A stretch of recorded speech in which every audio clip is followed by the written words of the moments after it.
ಸೊಪ್ಪಿನ ಸಾರು ಮಾಡ್ತಾಯಿದ್ದೀನಿ. 5 ಮೆಂತ್ಯ ಸೊಪ್ಪು ಕಟ್ ಮಾಡಿ ಇಟ್ಕೊಂಡಿದ್ದೀನಿ, ಸಬ್ಬಸಿಗೆ ಸೊಪ್ಪು ಕಟ್ ಮಾಡಿ ಇಟ್ಕೊಂಡಿದ್ದೀನಿ, ಬೇಳೆ ತೊಳೆದಿಟ್ಕೊಂಡಿದ್ದೀನಿ. ಇವಾಗ ಸೊಪ್ಪನ್ನ ತೊಳೆದ್ಬಿಟ್ಟು ಇದಕ್ಕೆ ಹಾಕ್ಕೊಳ್ತೀನಿ. ಇನ್ನೊಂದು ಸಲ ತೊಳಿತೀನಿ ಸೊಪ್ಪನ್ನ.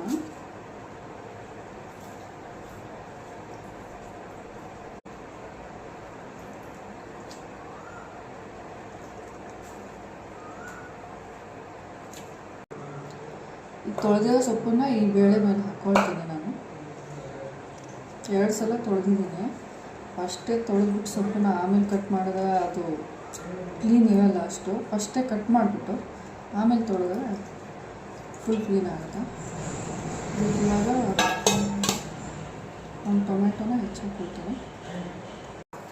ಟೊಮೆಟೊ ಹೆಚ್ಚಾಕೊಂಡು ಕುಕ್ಕರ್ನ ಇಟ್ಟಿದ್ದೀನಿ. ನಾನೀಗ 3 ಕೂಗಿಸ್ತೀನಿ. ಸಾಂಬಾರಿಗೆ ನಾನು ಮಸಾಲೆ ರುಬ್ಕೊಳ್ತಾ ಇದ್ದೀನಿ. ಕಾಯಿ, ಬೆಳ್ಳುಳ್ಳಿ, ಕಾಯಿ, ಸಾಂಬಾರು ಪುಡಿ ರುಬ್ಕೊಂಡು ತೊಗೊಂಡಿದ್ದೀನಿ. ಇವಾಗ ಇದಕ್ಕೆ ಹುಣಸೆಹಣ್ಣು ಹುಳಿ ಹಾಕ್ತೀನಿ. ನಾನು ಅಷ್ಟೇ ನೆನೆಸಿಟ್ಕೊಂಡಿದ್ದೆ ಹುಣಸೆಹಣ್ಣನ್ನು, ಅದನ್ನು ಇದಕ್ಕೆ ಹಾಕ್ತೀನಿ. ಇನ್ನೊಂದು ರೌಂಡು ತಿರುಗಿಸ್ತೀನಿ ಮಿಕ್ಸಿನಲ್ಲಿ. ಸಾಂಬಾರಿಗೆ ಮಸಾಲೆ ರೆಡಿ ಆಗಿದೆ. ಕೂಗಿಸ್ತಾ ಇದ್ದೀನಿ ಸ್ವಲ್ಪ ಮೆತ್ತಗಾಗಿ ಬೇಳೆ ಅಂತ.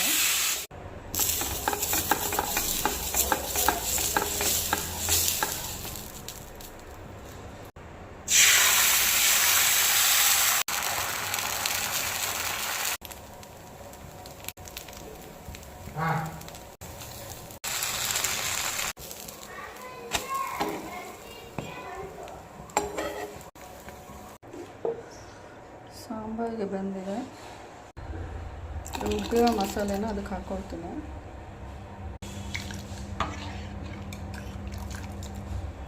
ಉಪ್ಪು ಹಾಕ್ತಾಯಿದ್ದೀನಿ.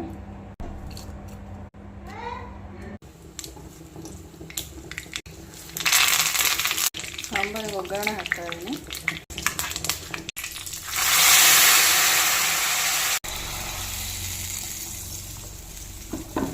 ಸಾರು ಕುದೀತಾ ಇದೆ. ಸೂಪರ್ ಆಗಿದೆ ಸಾರು. ಸೊಪ್ಪಿನ ಸಾರು ರೆಡಿ.